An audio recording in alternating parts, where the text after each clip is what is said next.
一枚の板が立っている。高さはほぼ1メートル。道の脇に立っている。上から下まで文字がぎっしり書いてある。道を行く皆さんにお知らせします。馬がいなくなりました。馬を探す張り紙である。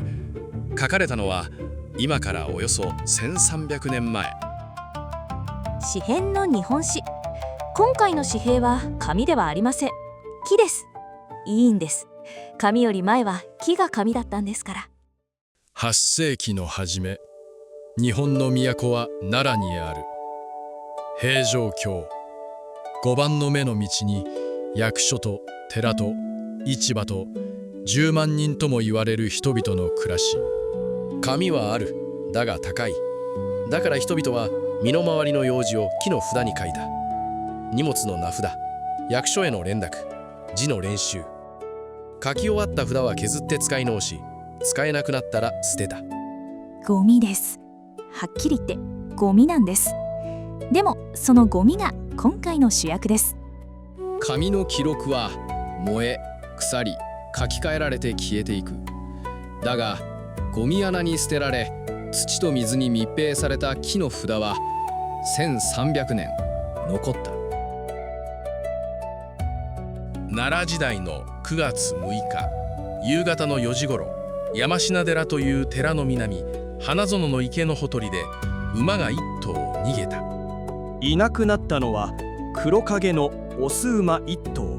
目印があります。片方の目が白い、額にも少し白いところがある。特徴の書き方が完全に今の迷い犬ポスターです。1300年、人間は同じことをしています。札は続く。この馬は今月6日の夕方、山科寺の南の花園の池のあたりでいなくなりました。9月8日、もし見つけて捕まえてくださった方は、山科寺の中の部屋、南から3番目の部屋までお知らせください。南から3番目の部屋。馬が逃げて2日。この人は1メートルの板にこれだけの文字を書き、土道端に立てた。連絡先まで書いてある。この几帳面さ、多分いい人です。几帳面さです。名前は書かれていない。どんな身分の人かもわからない。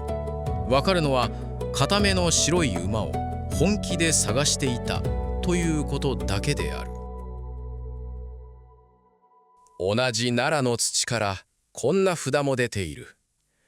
役所の後から出た小さな木の札。書いてあるのは3文字。病、不産。病気なので出勤しません。それだけ。3文字だけ。よほど体がきつかったんでしょうね。それでもちゃんと札に書いて届けたんです。偉い。1300年前の偉いです。こちらは細く薄い木の切れ端。2区18、5波40。九九である。役所のあたりから出た。仕事で使う覚えだったのか、誰かの練習だったのか、それはわからない。九九ってこの時代にはもうあるんです。生まれは古代の中国。それが海を渡って奈良の役所の人たちも唱えていた。その証拠がこの一枚なんです。書いたのが偉い人か新人さんかは分かりません。でも九九に苦労した誰かがいたことだけは確かです。ところで、こうした木の札が一度におよそ4万点も出てきた場所がある。1988年8月26日、奈良市二条大鞠のそば、デパートの建設予定地から大きな屋敷の跡が現れる。ゴミを捨てた水から木の札が次から次へと出てくる。その中の一枚にこう書いてあった。長屋親王。長屋王、奈良時代の初めに左大臣まで上り詰めた皇族である。歴史の本に載る長屋王は政変にパブれて命を絶った人。大きな歴史の大きな名前だ。だが屋敷のゴミから出てきた札が語るのはまるで違うことだった。鶴2羽に米4升、10月30日、犬4頭に米。4月4日、屋敷で飼われていた生き物たちの餌の伝票である。若様の犬に米一升、受け取りは小代。世話係の名前も残っている。もちまろ13歳、子羊10歳。生300年前の子供の名前と年齢である。左大臣様の犬のお世話を10歳の子がしていたんです。正史には一号も出てきません。歴史に残るのと残されるのは別のことなんですね。発掘の後、遺構の多くは反対の声の中で工事とともに失われた。デパートは立ち、やがて閉店し、今は別の商業施設になっている。敷地の一角に碑が一つ、4万点の札だけが残った。ここでへーのお時間です。平城京跡地から出た木簡3184点は2017年まとめて国宝に指定されました。迷い馬の札のような張り紙も九九の練習も含めてです。